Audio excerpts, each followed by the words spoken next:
Vamos começar a nossa história aqui hoje. Já ficou muito tempo na frente do computador? Já, com toda certeza. E já sentiu aquela dorzinha nas costas, né? Um sinal de que você está incomodando a sua coluna vertebral. É justamente sobre os cuidados com a nossa, digamos, base de sustentação, que vamos falar hoje com o ortopedista, reumatologista e autor do livro, achei muito legal esse, gosto de brincar com palavras também, Coluna, ponto e vírgula. Muito legal. Dr. José Goldenberg. Obrigado, querido amigo, por ter vindo. Eu que agradeço a oportunidade de estar aqui para trazer informação ao seu grande público tão seleto. Sabemos... E para mim também, que reclamo da minha coluna diuturnamente, e aqui no programa já é recorrência, todo mundo já sabe. Bom, vamos eu não sei se é verdade isso, mas eu li que 80% da população tem, ou teve, ou terá alguma dor na coluna, quer dizer, uma dor lombar durante a vida. Olha, por que isso? Olha, é absolutamente verdadeiro. 80%. Isto porque o ser humano, como bípede, utiliza mal a coluna. O problema é a má utilização da coluna. Porque se existe uma estrutura perfeita que Deus fez, é a coluna, que é a viga mestra, que mantém o organismo, permite movimentos e nós podemos ficar sobre as duas pernas, posição bípede. Por que isso?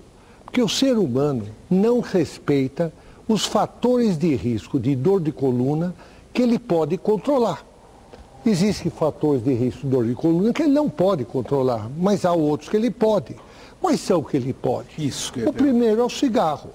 O cigarro, que é a praga do mundo, seguramente ele ataca os capilares que irrigam o disco.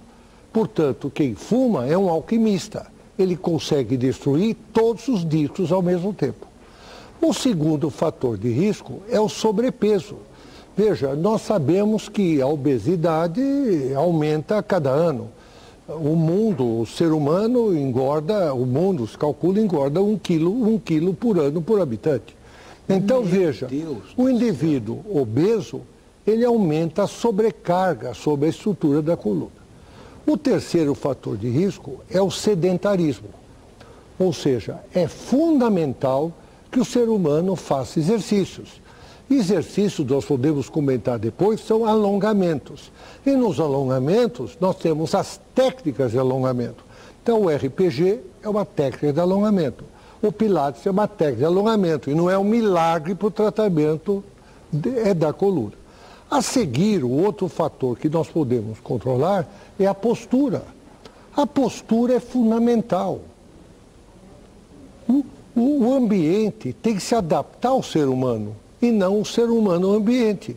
Então é como sentar, como levantar, como escovar os dentes, como cortar o bife, enfim. Como se abaixar. Existem regras. Como o ser humano muitas vezes não obedece a essas regras, ele vai conduzir a dor. Existe um aspecto também nessa história que é genético. Existe um aspecto genético, a gente sim. Não tem como consertar. Existe não, aí que está. Tem dois fatores que nós não podemos atuar. O primeiro é o fator genético e o fator idade.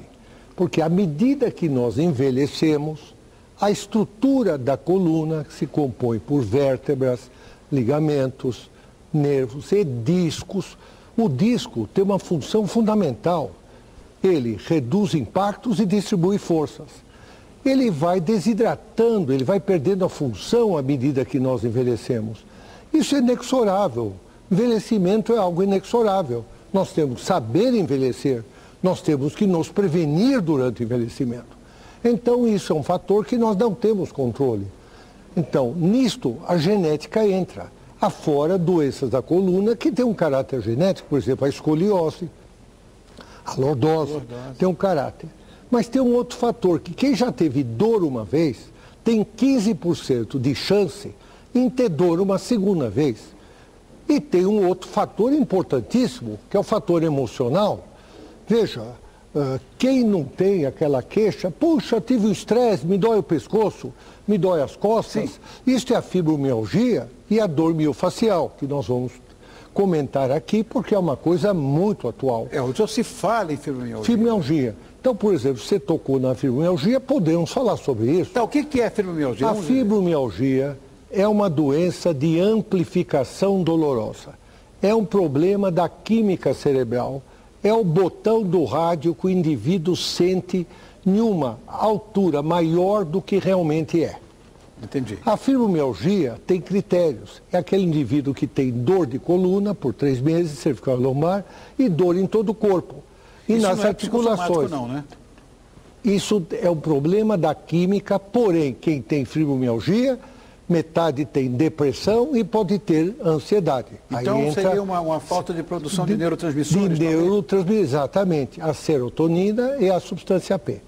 Esse indivíduo, além disso, tem bruxismo. 70% da população tem bruxismo. Quem tem bruxismo tem dor no pescoço.